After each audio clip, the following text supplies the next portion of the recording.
Vamos a continuar con nuestra serie sobre misioneros a la propia tierra. Uno de los puntos importantes de la Reforma Protestante fue no solo la evangelización, sino la reevangelización. Recordemos que Europa estaba bajo el dominio de la teología católica, en alguna medida romana, pero posteriormente al estallido de la Reforma, bajo el concepto y el ímpetu de la teología que nace del Concilio de Trento.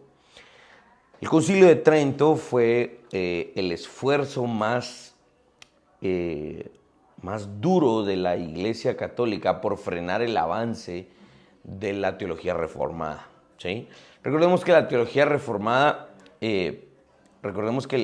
la Reforma Protestante, Huicho, ¿me puedes, cómo se llama eso? Destacar o anclar para que me miren en grande ahí. Gracias. Recordemos que la Reforma Protestante no sucedió de la noche a la mañana. Hubo varios personajes que empezaron incluso 150, 200 años antes que los reformadores a oponerse a los abusos del Papa y todo lo demás. Todo fue realmente de una manera muy paulatina. El acto público en el que, digamos, es más llamativo, pues obviamente es el 31 de octubre de 1517 con Martín Lutero clavando sus 95 tesis en la puerta de Wittenberg, que dicho sea de paso voy a estar dentro de 1 o 2 semanas con el pastor Solares de Canal 27 en su programa y Fundamento de Nuestra Fe. Voy a estar hablando precisamente de las 95 tesis, las causas históricas, el contenido, digamos, general de lo que Martín Lutero estaba expresando ahí. Ahí les voy a pasar el chivo por si tienen tiempo de conectarse al canal 27 y observar esa entrevista. Entonces el avance de la Reforma fue un asunto que empezó a hacerse más fuerte después del acto público de Martín Lutero, pero el Concilio de Trento desarrolló teología muy directa y dura en contra precisamente del avance de la Reforma y para también afirmar cosas que el catolicismo ya creía, ¿no?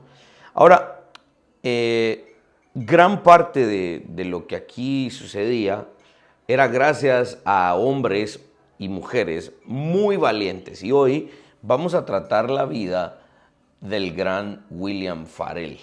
William Farel, me gusta su nombre, más que su apellido. Farel es recordado principalmente por su encuentro famoso con Juan Calvino en 1536, cuando Farel fue el que convenció a Juan Calvino de ir a Ginebra y que trabajaran juntos en esa ciudad para reformarla. Tal como muchos otros reformadores, William Farel también queda un tanto eclipsado, tal vez no se conoce mucho de él, porque la sombra de Juan Calvino es muy grande, ¿no? Juan Calvino de verdad es uno de los grandes reformadores, pero no significa que no hubo otros. Y William Farel, aunque está un tanto escondido en la historia, es necesario recordarlo porque de verdad fue un hombre al que le debemos mucho en nuestro caminar reformado. A menudo se le describe a William Farel solo como un predicador muy fogoso, ¿verdad? Muy elocuente y con mucho ímpetu. Y que se le acusa de que él era un demoledor, alguien que derribaba y no tenía tacto. Él no era un constructor, él no era alguien que construía cultura o teología, sino que él era así un predicador con mucho ánimo y destruía lo que la Iglesia Católica había estado haciendo. Y se le tacha más como falto de sabiduría, pero realmente hay muchas virtudes de William Farel que debemos recordar porque él definitivamente fue uno de estos reformadores que fue fiel obviamente a la fe a la que se convirtió, a la fe reformada, y también hizo mucho por la reforma. La realidad es mucho más compleja y Farel necesita o merece ser más reconocido. William Farel nació en 1489 en los Alpes franceses. Hay un área ahí donde se une Italia, Suiza y Francia, y hay unos Alpes, hay unas grandes montañas. Él nació en esa región, en el lado de Francia. Curioso, ¿no?, que fueron varios los franceses los que nos trajeron la Reforma, y hoy tristemente es una de las naciones más alejadas de la Reforma. Farel tenía casi la misma edad que Lutero, pero era 20 años mayor que Juan Calvino. Sin embargo, murió un año después que Juan Calvino. Juan Calvino era un hombre con bastantes problemas de salud, era un joven bastante débil físicamente, pero logró vivir cierta cantidad de años. William Farel recibió una educación clásica de humanidades en la capital de Francia, en París, y se convirtió, en aquel momento le llamaban la fe luterana, porque era Lutero obviamente el personaje más famoso de una nueva corriente teológica separada de Roma. Y pronto se vio obligado William Farel a abandonar Francia, porque lo empezaron a perseguir para matarlo. Y tuvo que huir a Suiza, en donde habían ya algunas ciudades como Berna, como Basilea, como la misma Ginebra, que después él empezó a reformar. También estaba Zúrich, donde estaba también la influencia de Ulrico Zwinglio, en donde ellos empezaron ya a traer algunos refugiados de otros países para que no fueran asesinados. Entonces William Farel fue uno de estos que tuvo que huir de Francia a Suiza. Y fue allí en donde, desde el exilio, él terminó sus días obrando en favor, obviamente, del reino de Dios e intentando reformar los lugares a donde él llegaba. A partir de 1527, William Farel fue un predicador itinerante. Él iba caminando y viajando sobre caballos, sobre bueyes, a veces a pie, porque no podía montar ningún animal. Entonces, él viajó mucho. Se cree que no se puede calcular la cantidad de millas que William Farel viajó en diferentes partes de Europa para ir predicando específicamente la fe reformada. Y ejerció una buena cantidad de años. A partir de 1533, en Ginebra ejerció ministerio. Durante ese periodo fue lo que llamaríamos hoy a Farel como un plantador de iglesias. Él intentaba llegar, predicar, reformar el lugar en donde estaba y plantar una iglesia con esta nueva fe. Farel comenzó a evangelizar la ciudad de Ginebra en diciembre de 1533 y contribuyó decisivamente a que la ciudad, ojo, la ciudad como tal, abrazaran la fe de la Reforma. Predicó la palabra incansablemente en calles y en diferentes plazas y lugares ahí de Ginebra. Él era de este tipo de predicadores que a veces todavía nos encontramos en algunos lugares, ¿no? Algunos con megáfono, algunos sin megáfono, algunos andan jalando ahí su bocinita para ir escuchando o dándose a entender en su predicación. William Farel era uno de estos que predicaba en las calles, ¿no? Y perdón, ahí está. William Farel logró hacer esto en Ginebra. Cuando los curas y los sacerdotes empezaron a dejar vacías las iglesias católicas en Ginebra, él empezó a predicar allí, pero la fe reformada. Era un predicador muy convincente, y él convenció a otros hombres para que se le unieran, y en especial a un hombre llamado Pierre Viret, quien también participó con él en varias de estas cruzadas y predicaciones. William Farel no tenía miedo de enfrentarse en debates con personajes católicos con tal de convencerles acerca de la fe reformada.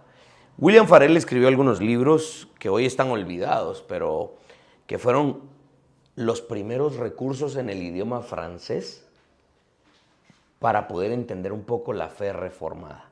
Ayúdame con esa siguiente diapositiva. Ahí hay 3 libros que él escribió, ustedes los pueden ver en la pantalla. Un breve resumen de la fe reformada era uno de sus libros y este fue publicado por primera vez en 1529. También escribió un librito que se llamaba Una breve liturgia reformada en 1533. Y también escribió un breve comentario sobre el Padre Nuestro, esto inspirado en gran medida por la predicación y los escritos de Martín Lutero.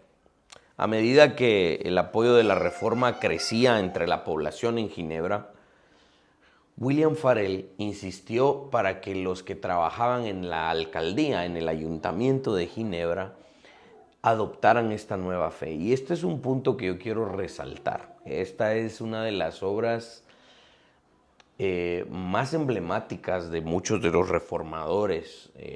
William Farel y Juan Calvino son protagonistas en esto. Ellos no llevaron la reforma solo adentro de la iglesia, no reformaron solo la liturgia, no reformaron solo la forma de hacer culto o de instruir a los niños, sino que ellos reformaron otras áreas de la sociedad. Existe, hecho, un libro contemporáneo que se llama Calvino, profeta de su tiempo, algo por el estilo se llama, y tiene que ver con la reforma llevada afuera de las 4 paredes de la iglesia y llevada a los puestos de gobierno, llevada a los negocios. Se cree que existe una anécdota en donde en Ginebra hubo un hombre que empezaba a ofrecer sus servicios como una especie de dentista, como de que quería ayudarle a la gente que tenía problemas con sus dientes.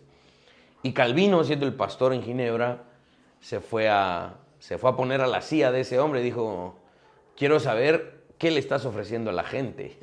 Y él fue valerosamente que se puso para que el dentista en ese momento le infligiera dolor. Y Calvino lo hacía porque decía que la reforma no debía llegar solo a la iglesia, sino que a todas las áreas de la sociedad. Y William Farel fue uno de los primeros que inició con esto, incentivando a los gobernantes civiles a que adoptaran esta fe. Vamos a llegar precisamente a una aplicación de esto, de cómo William Farel no tenía pelos en la lengua. De verdad, él creía en este mensaje y decía: la reforma es no solo para la iglesia y la vida eclesiástica, sino que es para el todo de nuestra ciudad. El 10 de agosto de 1535, la misa católica fue abolida en Ginebra hasta nuevo aviso y prácticamente fue abolida para siempre. Lo que llevó a los monjes y a los sacerdotes católicos a salir de Ginebra. Esta es la diferencia.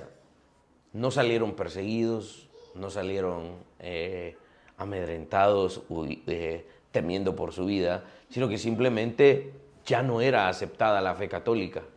Y eso es precisamente a lo que nos estamos inclinando.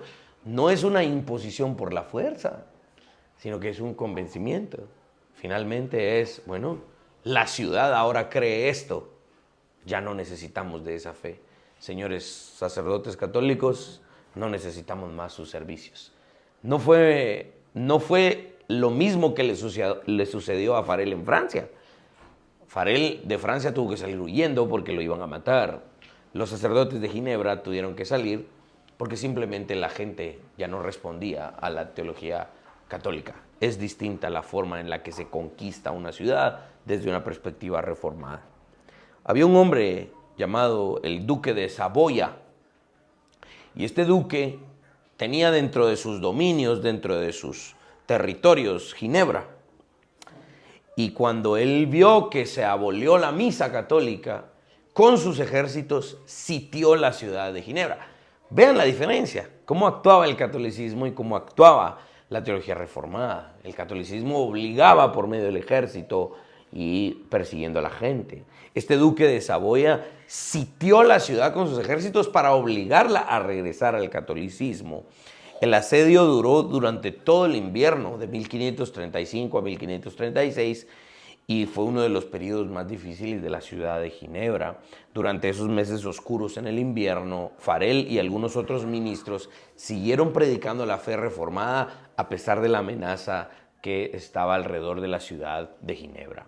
Cuando se levantó el asedio, cuando el duque finalmente se dio por vencido y vio que el catolicismo había perdido la ciudad de Ginebra, Farel volvió a pedir entonces a los líderes de la ciudad, a los líderes civiles, un compromiso con la reforma. Y finalmente el 21 de mayo de 1536, el Consejo de los Jefes de la ciudad de Ginebra aprobaron una moción redactada por Farel y la firmaron. Y aquí quiero que lean la moción que William Farel escribió y los líderes de la ciudad lo firmaron. Dice: con la ayuda de Dios queremos vivir según la ley evangélica y la palabra de Dios tal como nos es predicada, abandonando todas las misas, otras ceremonias y engaños papales, imágenes, ídolos, y viviendo unidos y obedientes a la justicia de Dios. Esto a mí me inspira mucho, de verdad, me llama mucho la atención porque realmente es lo que hemos de lograr como comunidad reformada, que nuestra nación, nuestra ciudad, nuestros pueblos abracen una fe bíblica a todo nivel. Y finalmente no fue una imposición, sino un reconocimiento de toda la ciudad. Finalmente fue una participación voluntaria de decir: no somos católicos, somos reformados protestantes. Ginebra entonces pasó a ser una ciudad reformada de manera oficial. Por providencia de Dios, unos cuantos meses después, apareció un joven de 27 años llamado Juan Calvino. Vean todo lo que Farel ya había hecho cuando Calvino llega a Ginebra. Y Juan Calvino pasó por la ciudad. William Farel sabía que él tenía estos dones y esta capacidad de convencer a la gente, pero William Farel conocía sus límites. William Farel sabía que él no era un maestro, él no era un teólogo de la altura de Juan Calvino. Entonces convenció a Juan Calvino y le dijo: mira, ayúdame ahora a enseñarle a la gente cómo se debe vivir en esta ciudad. El resto de su historia, Calvino se convirtió pues obviamente en el maestro y el pastor de esa ciudad. De hecho, Calvino reconoció más tarde en uno de sus comentarios, en su comentario La Carta de Tito, Calvino reconoció el trabajo de William Farel y de Viret, y de hecho les dedicó unas líneas en su comentario y quiero que las leamos. Es una cita un tanto extensa, pero creo que vale la pena. Juan Calvino, comentando sobre la Carta de Tito, dice: Tito se encargó de terminar de edificar la iglesia que Pablo había comenzado en Creta, pero que había dejado incompleta. Ahora Calvino, hablando de sí mismo, dice: yo ocupo casi la misma posición con respecto a ti. Y ahí le estaba hablando a William Farel. Siguiente diapositiva. Cuando habías logrado algún progreso en la construcción de esta iglesia con grandes esfuerzos y asumiendo grandes riesgos, después de que transcurriera algún tiempo, llegué yo, primero como tu asistente y después quedé como tu sucesor.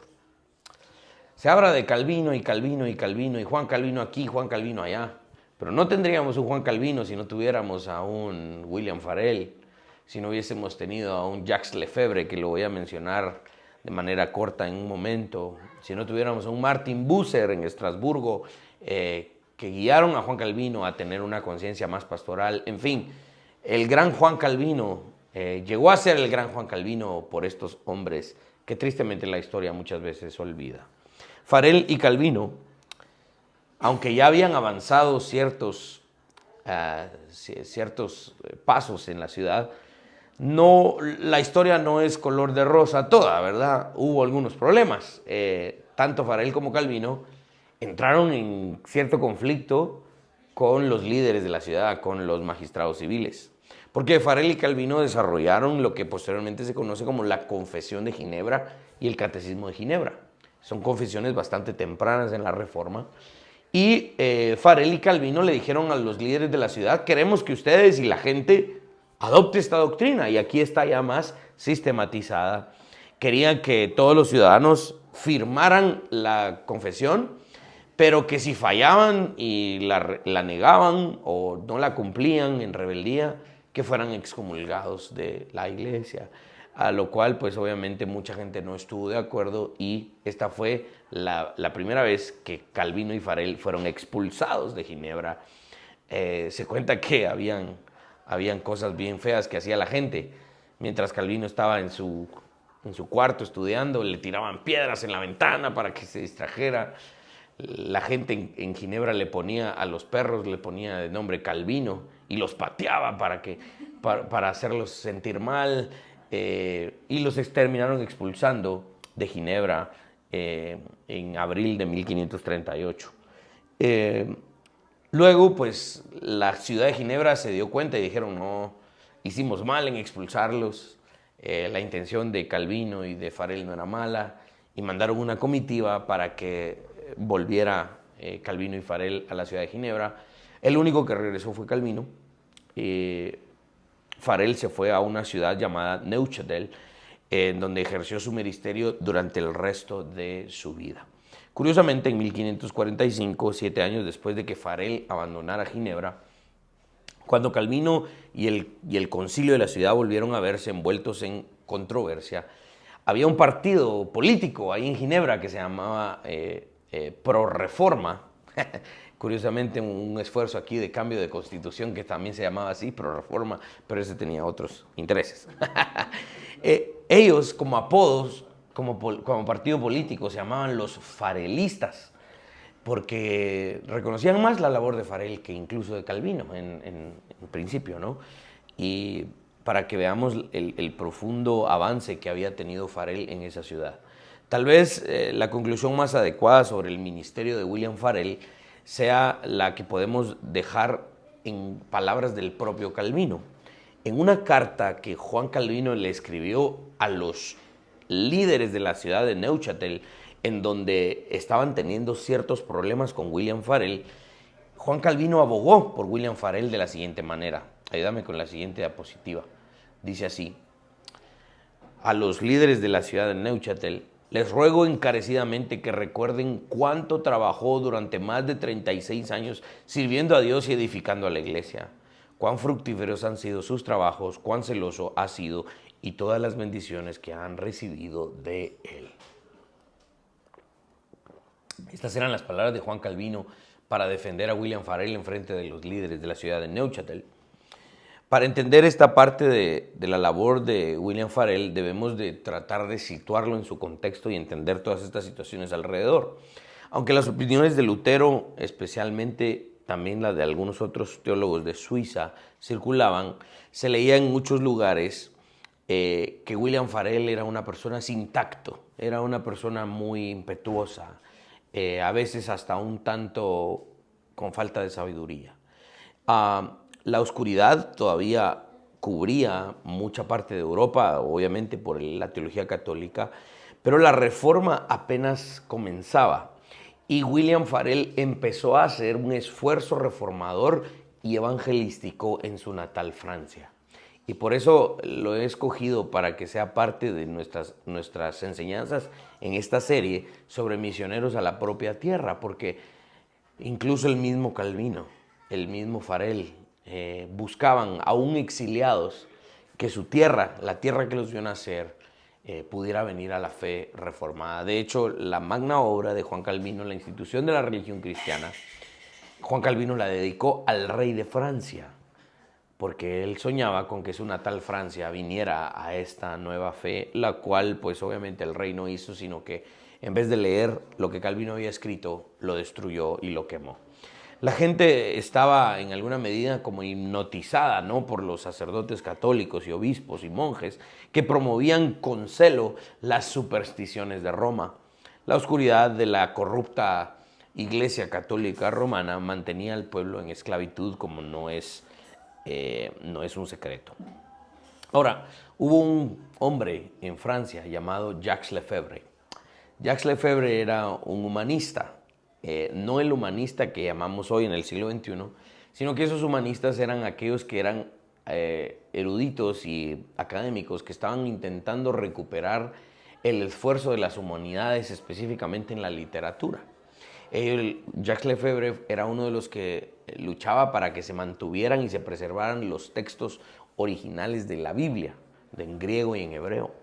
Jacques Lefebvre era un teólogo católico y él fue uno de los que empezó a ver la doctrina de la justificación por la fe en la Carta a los Romanos. De hecho, él fue uno de los primeros que empezó a incentivar tanto a William Farel como a Juan Calvino para pensar en que la Biblia enseñaba que la salvación no se obtenía por obras. Así que ni Lutero ni Juan Calvino fueron los originales creadores de estas doctrinas. Ya venían otros hombres antes de ellos hablando de estas cosas. Jacques Lefebvre en Francia, John Colet en Inglaterra, en alguna medida Erasmo, aunque hubo un debate entre Erasmo y Lutero y también entre Erasmo y Farel. Pero vamos a ver que Jacques Lefebvre había llegado a amar en alguna medida las verdades de la Reforma.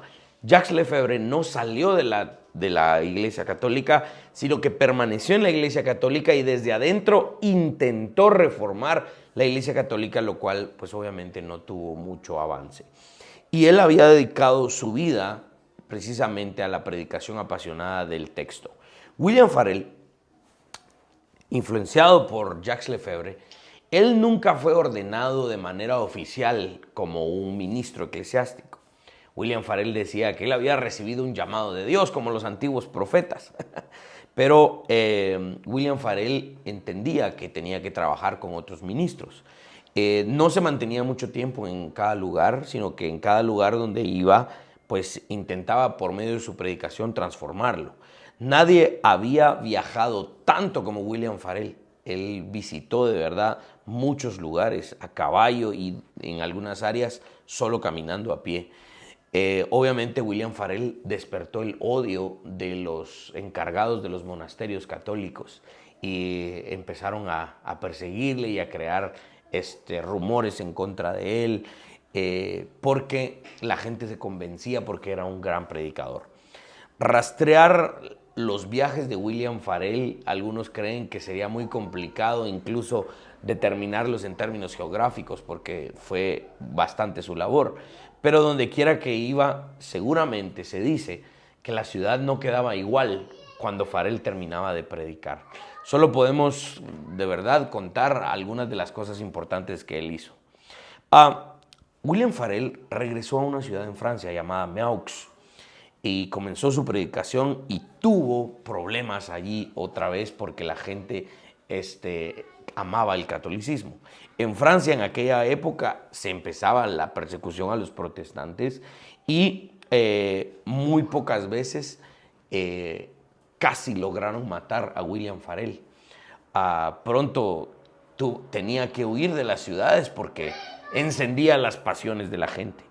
En Basilea, en Suiza, contribuyó decisivamente a la conversión de personajes importantes en la Reforma. William Farel fue un hombre utilizado para convertir al gran Ulrico Zwinglio, que de él también no hemos hablado tanto, pero se le llama el tercer hombre de la Reforma. De tal importancia fue Ulrico Zwinglio que se reconoce a Lutero, Calvino y a Ulrico Zwinglio como uno de los grandes reformadores. Allí en Basilea, Farel se enfrentó a este erudito llamado Erasmo de Rotterdam, quien todavía tenía suficiente influencia en la Iglesia Católica para expulsar a William Farel de la ciudad. Y William Farel no tuvo empacho en llamarle y ponerle un apodo a Erasmo, decirle, es que este Erasmo es un Balaam, refiriéndose al personaje del Antiguo Testamento. Erasmo escribió en contra de William Farel con estas palabras a los líderes de esta ciudad y les dijo, tienen entre ustedes al nuevo evangelista Farel, a quien nunca he visto un hombre más falso, más virulento, más sedicioso. Erasmo odiaba obviamente a William Farel por lo que estaba logrando. Después de una breve estancia en Estrasburgo, en Francia, aquí estoy mencionando esto porque veamos el esfuerzo que todos estos reformadores tenían, que a pesar de ser exiliados de su propia nación, siempre buscaban la forma de regresar y evangelizar la nación que los vio nacer. Y eso es algo que yo quiero enfatizar en este mes de la Reforma y del evangelismo, porque no fuimos puestos de balde en una nación como esta.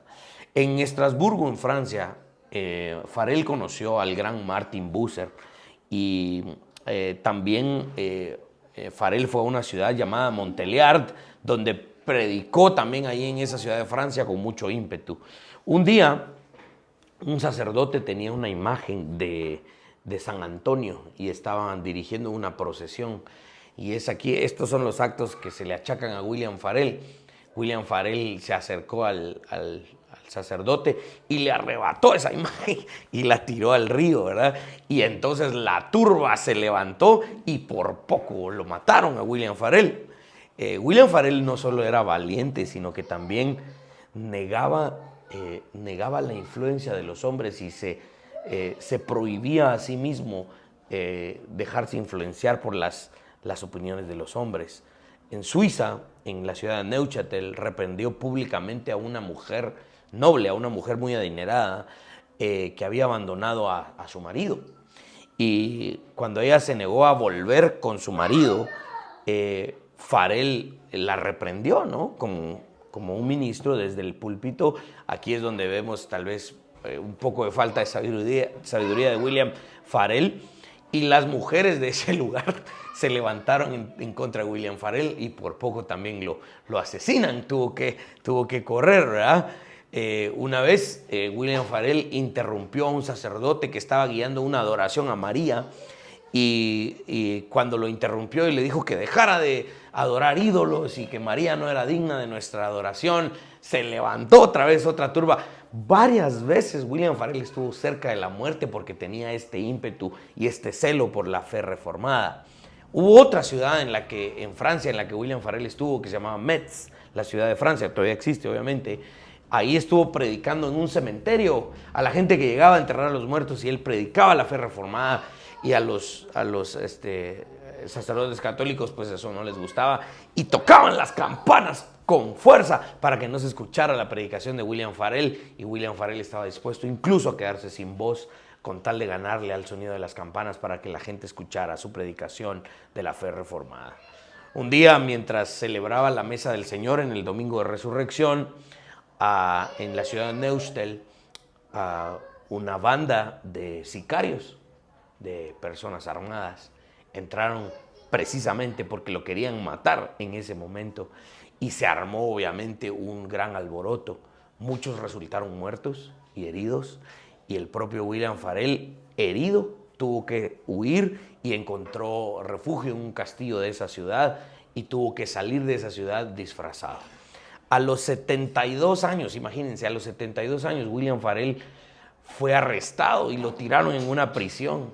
Y algunos de los hombres que habían sido convertidos por la gracia de Dios y por el trabajo de William Farel llegaron y lo sacaron de la cárcel y de la ciudad, igual que repitiendo la operación que el apóstol Pablo allá en Damasco, lo bajaron por una pared en una canasta y lo bajaron y salió huyendo de la ciudad.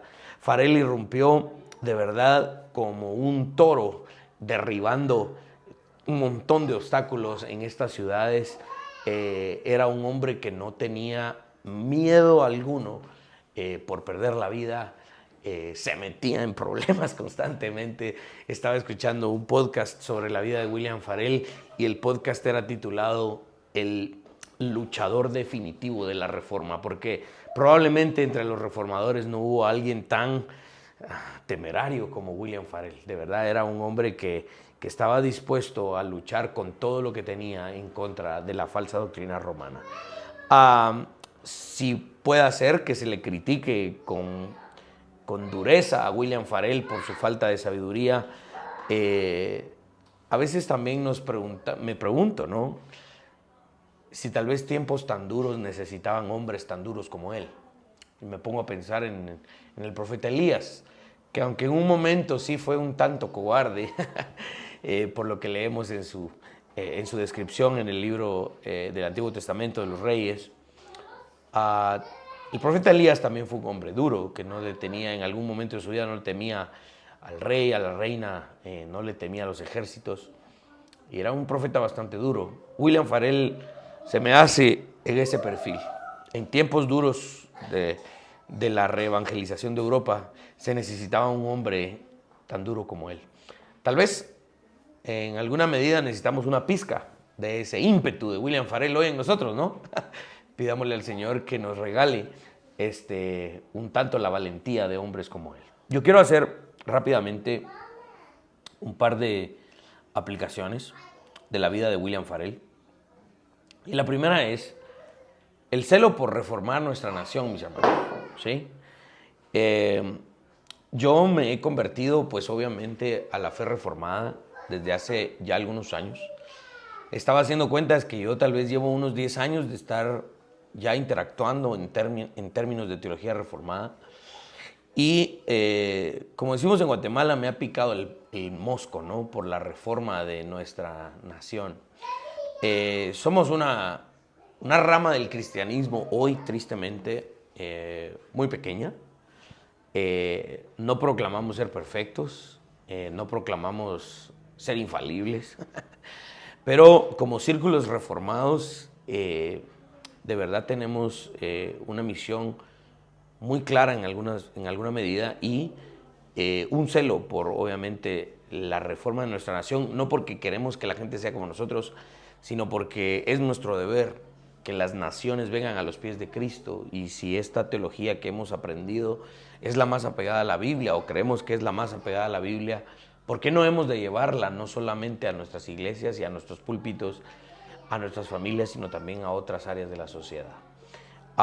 William Farel es un hombre que nos puede inspirar precisamente a esto, a entender que nuestra nación debe ser reformada. Y cuando decimos reformada, no lo decimos en términos de una denominación eclesiástica, sino que lo decimos en términos de que nuestra nación vuelva a la forma en la que se supone que Dios la demanda.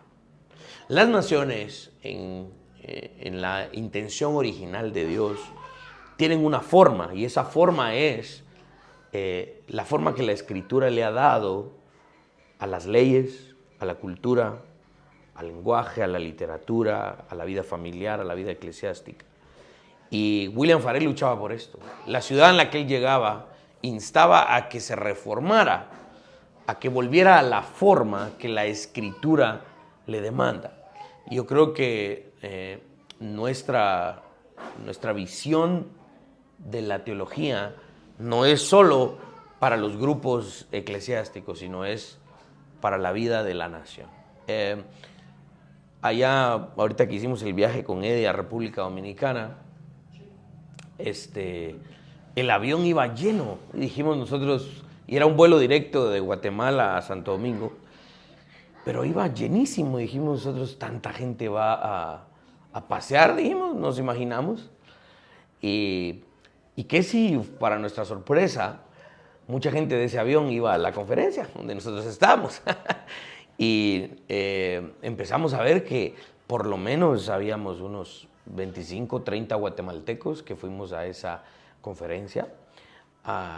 De Guatemala, sí, de Guatemala, de Xela, yo de la capital, de no sé dónde. Nos juntábamos a comer y platicamos un poco con algunos de ellos. Y de regreso en el avión, ya conociendo a esta gente, pues me puse a hablar con algunos de ellos. Unos de ellos venían de Quiché.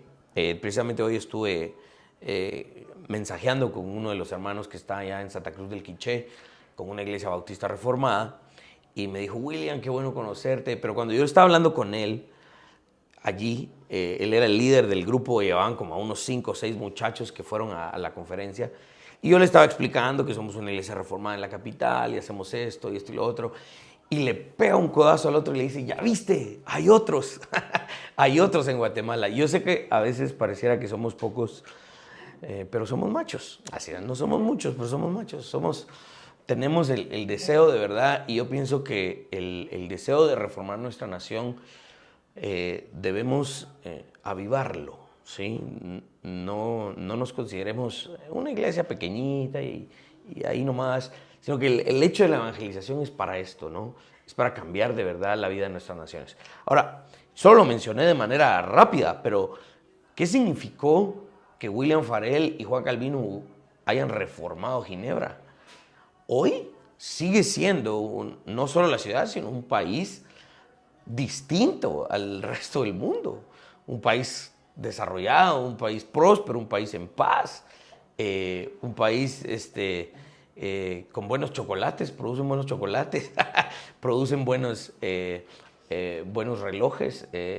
La empresa más famosa de relojes en Suiza, los fundadores de esa empresa de relojes fueron ovejas de Juan Calvino.